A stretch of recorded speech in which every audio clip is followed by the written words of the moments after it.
Welcome to Breaking the News Plus on this Monday night. I'm Jana. We're going to talk about fraud again with Lou Raguse, but we're going to give you a peek behind the curtain into how he gets some of his facts. And these facts we're going to talk about today, Lou, have to do with all the money paid to these 14 high-risk programs by the state of Minnesota.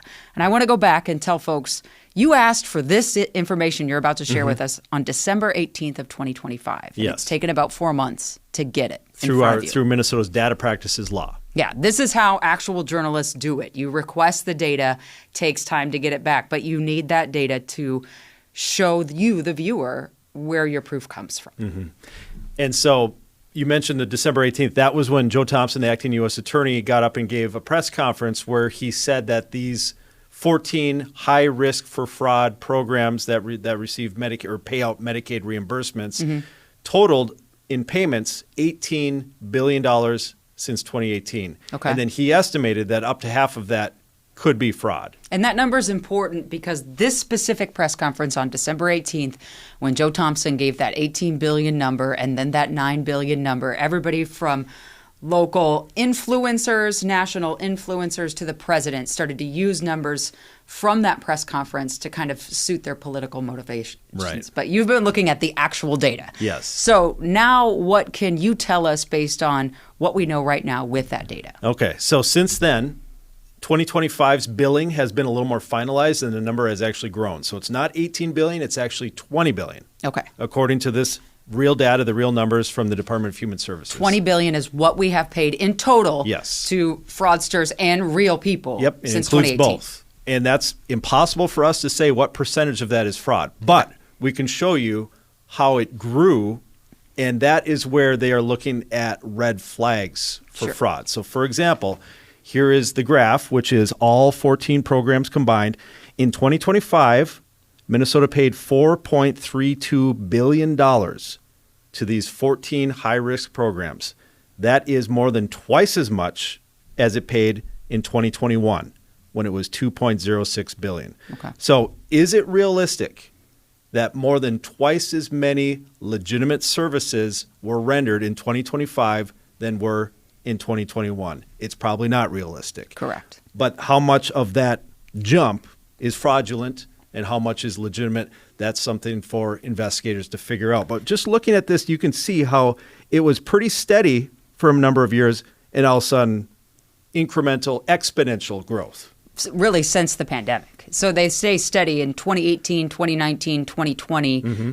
While they're big numbers, they stay almost the same. Yep. 2021 jumps a decent amount, but then they really go up the stairs. Exactly. And then once you start drilling down into the individual programs is where it's more dramatic. Okay. So, for example, the autism program, which is probably the main one out of these Medicaid problems that I personally have been looking into, only 2 people have been charged so far, but there's expected to be a lot more charges down the road. So here's how you see, and we've shown some of this before, but this is a little more finalized number now. We didn't have 2025 before. It's a $1.29 billion program since 2018. In 2018, it only paid $6.1 million. Last year, $443 million.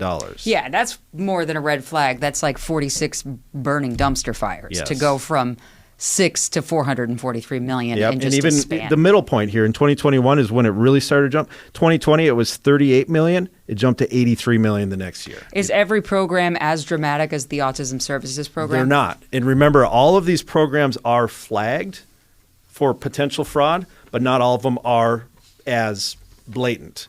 So, for example, this assertive community treatment, and to be honest, I don't know what that program is exactly, but when you look at those numbers, and it paid a total of $358 million, the numbers are pretty steady. Okay. And so they knew that there was enough potential for fraud in this program that they added it to this list to scrutinize it further, but you can't see it by looking at a graph. Right. For example. Much like these, the person doesn't even have to see these numbers to see the graph just spike in the last couple of years. And some of these programs, pay out a lot more than others.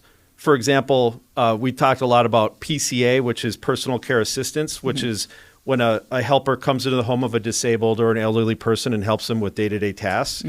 That is the most expensive program. Okay. And so that one accounts for $10.7 billion. It accounts for more than half of the total Medicaid money that's paid out. And even though it's not such a huge spike, you can see this spike here at the end of 2024, 2025. That spike represents $300 million because it's more than $1 billion every single year. And when sorry to interrupt, when we look at these graphs, it's 2024 and 2025 that we are seeing just astronomical numbers. Yes. Why those 2 years? That's a great question. I mean, the Feeding Our Future fraud, which is unrelated to Medicaid, the Feeding Our Future fraud was a meal program that was run through the USDA. Mm-hmm. That occurred mostly in 2020 and then 2021, and then it was shut off at the end of 2021. So 2022 is when people started to get charged for that. Okay. I think a lot of our leaders assume that people are getting the word that if you're committing fraud, you're going to get caught. But it seems like a lot of fraud then began to occur in different programs. So that's kind of like where I see one fraud ending and another fraud accelerating. It's almost like, okay, this program's not available anymore. We're going to try to do this one instead. And this whole pool, these 14 agencies, this has all to do with Medicaid. This is nothing to do with Feeding Our Future. Correct. This is just the next big fraud pool. Yes. And, you know, another one that we've talked a lot about is the housing stabilization, or HSS.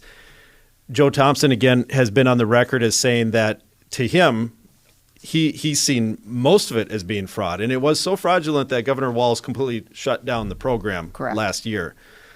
Here's a look at the housing stabilization program.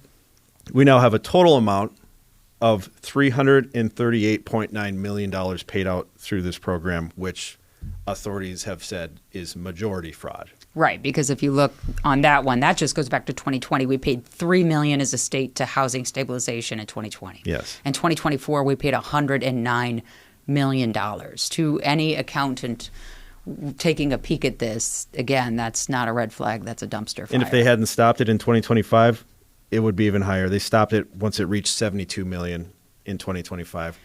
You know, another takeaway through all of this, though, is just how overwhelming it is.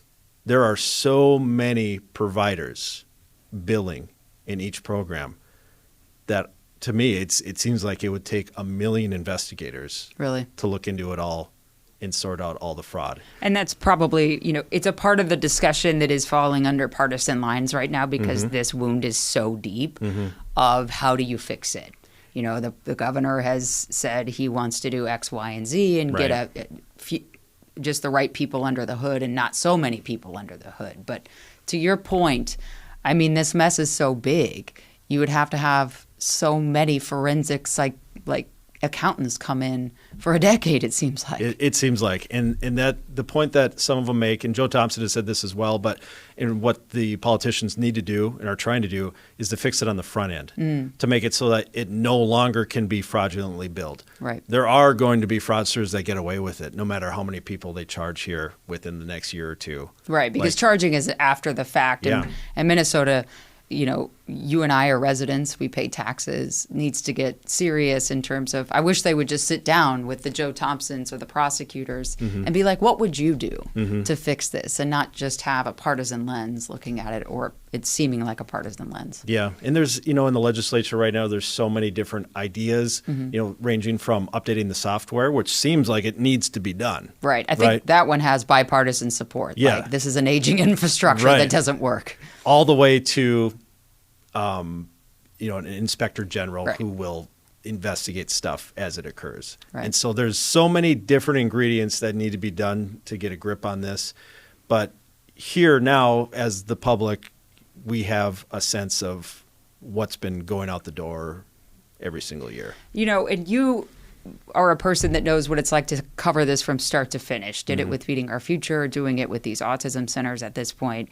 When you look at the sheer number and the enormity of potential fraud just sitting on this table right now, I can't even fathom how many court cases this is, how many years this is in court. Yeah. And that's where, you know, your work puts in all these years of service. But folks need to know, like, this has already happened. It will be prosecuted, but it's important for us to also be telling the story of how do we stop this. Yeah, and that is one part of the numbers as well. So it includes 2026 numbers. through, I believe, March 17th was the cutoff date that they provided to me. And it's on track to be much less because these 14 programs are being highly scrutinized right now. And there's been delays in billing and payments and stuff like that.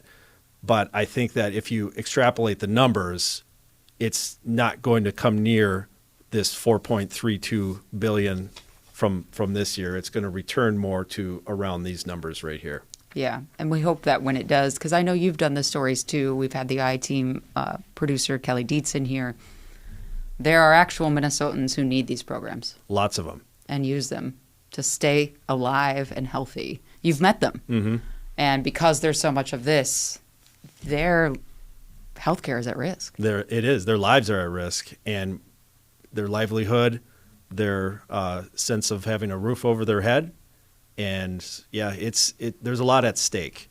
And that's part of the battle right now, besides trying to figure out the fraud, is trying to figure out how to continue the services to the people that need them. Yeah, that's going to be an ongoing story as well. Well, Lou, this is proof in the pudding of why you make a request for the data, even though it takes months to get the data. We appreciate you still asking the hard questions and being with us today on The Plus. You're welcome. That's all for us tonight. We'll see you next time.